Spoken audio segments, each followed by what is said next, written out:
Istighfari Arismiva, which should the number 222122102. In this video, I will present material about narrative text.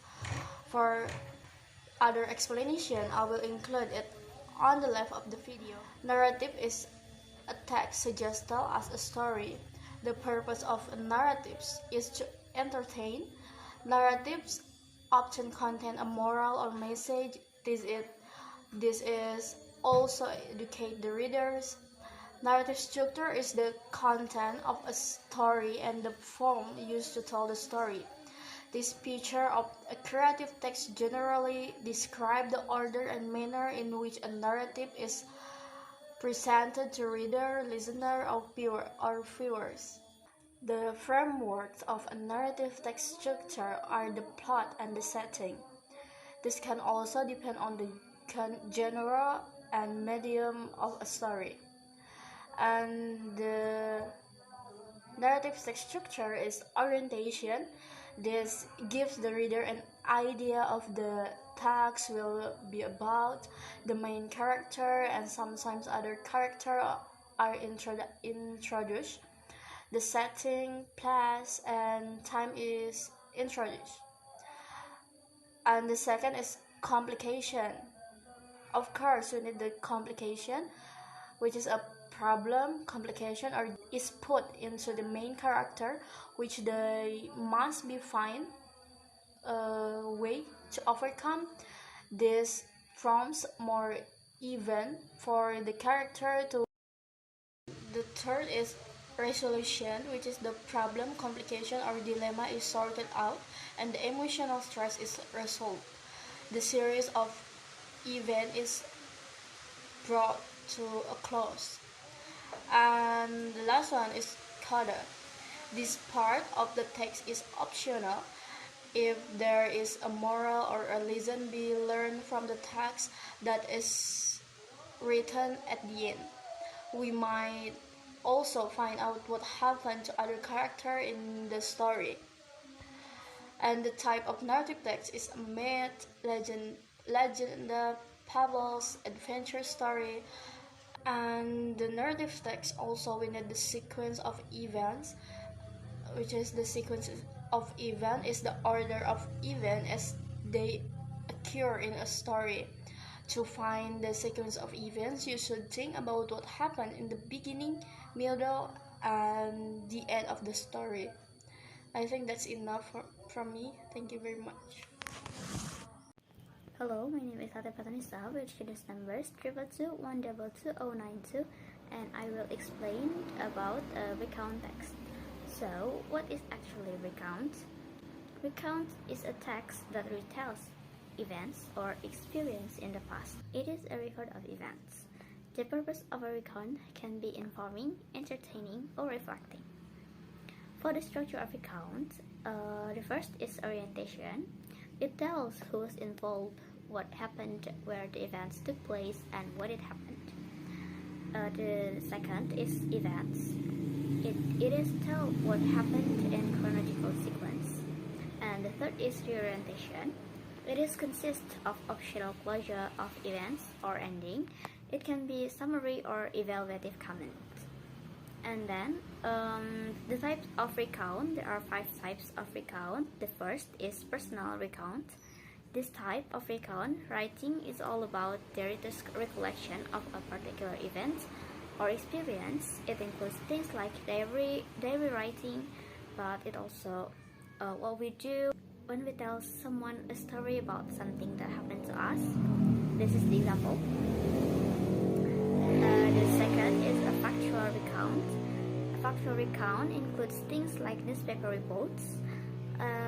Facts and figures are often seen in this kind of recount writing. And this is the example. The third is imaginative recount. It is imaginative recount writing an imaginary role and giving details of the events. And this is the example. Fourth, procedural recount. It is most often used to describe a science experiment. This is the example. And last is the literary recount. This kind of recount reading is all about entertainment. They can be about fictional or real events and involve real or fictional characters. The example of a literary recount is short stories and novel. That's all from me. Thank you. Good morning, everyone. My name is Nisa Nuraulia. My student's number is 222122087. I want to start this presentation with a quote I believe encapsulates the importance of the topic we'll be discussing today. It's from the presidential speechwriter William Shakespeare, who once said, "Only in grammar can you be more than perfect." As a part of the group, I am here today to talk about the grammatical features. I plan to speak for about 3 minutes. Here we have grammatical features of narrative text with the example. When sequencing people and events in the time and space, narrating typically uses action verbs and temporal connectives.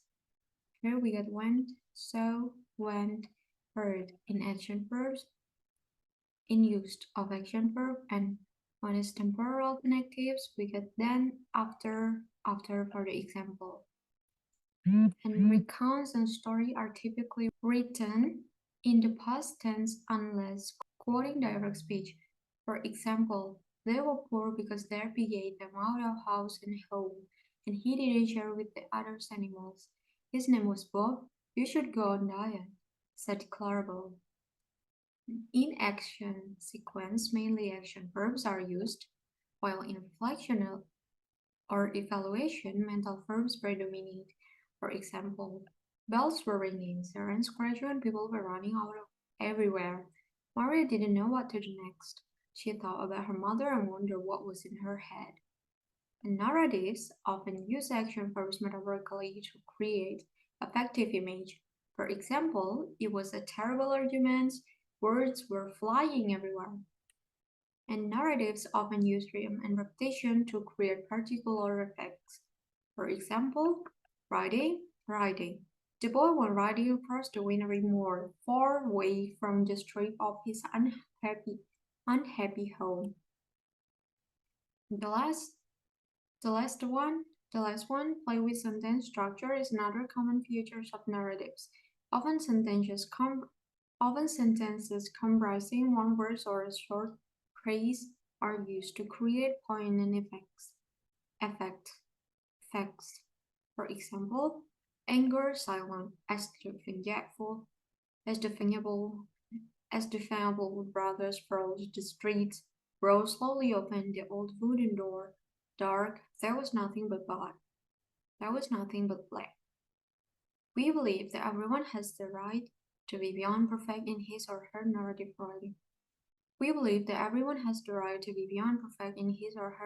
writing. Thank you for your attention. I'm sorry if I have mistaken in pronouncing some words. Hi, I'm Rifa. Now we know that narrative texts mostly use simple past tense to tell the story. But what is simple past tense? Simple past tense is the form of a verb used to describe an action or a situation that happened before the present time and is no longer happening. The structure of the formula of simple past tense is divided by two types of sentences, verbal and nominal. What are they? A verbal sentence is a sentence that has a verb as its main element and expresses an action, event, or state of being. A nominal sentence is a sentence that has a noun or pronoun as its main element, and it used to make a statement about that noun or pronoun. Now we go to the formula. This is the positive form of verbal sentence, subject plus verb to. For example, she watched a movie last night. The subject is she and we use verb to of the word watch, that is watched. The negative form, subject plus did not plus verb 1. For example, she did not watch a movie last night. She is the subject plus did not and we use the verb 1, watch. And here's the interrogative form, WH did plus subject plus verb 1. For example, did she watch a movie last night? Or Why did she watch a movie last night? Moving on to the nominal sentence, here is the passive form. Subject plus was or were plus complement. For example, I was here with you yesterday. I is the subject plus was plus here with you yesterday is the complement. The negative form, subject plus was or were not plus complement. For example, I was not here with you yesterday. I is the subject, was not here with you yesterday is the complement. And lastly, the interrogative form, WH was or were plus complement. For example, was he here with you yesterday? Or who was with you yesterday? And that ended my explanation today. For the next material, I'll leave it to my friend Silva. My name is Silva Muharani Ajhara with my student number 222122088. Here I will explain about how to use simple past. First, to talk about action that happened at a specific time in the past. We can use simple past when we want to talk about action or even in the past, and usually simple past use a specific time. For example, Jack read this book last month. Second, the second is to indicate the habit in the past.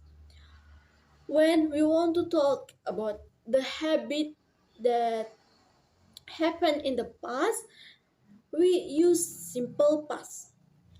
The habit that was done in the past and is not done in anymore in the present.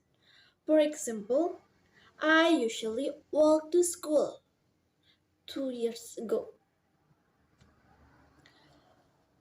And the third is to talk about a series of action in the past.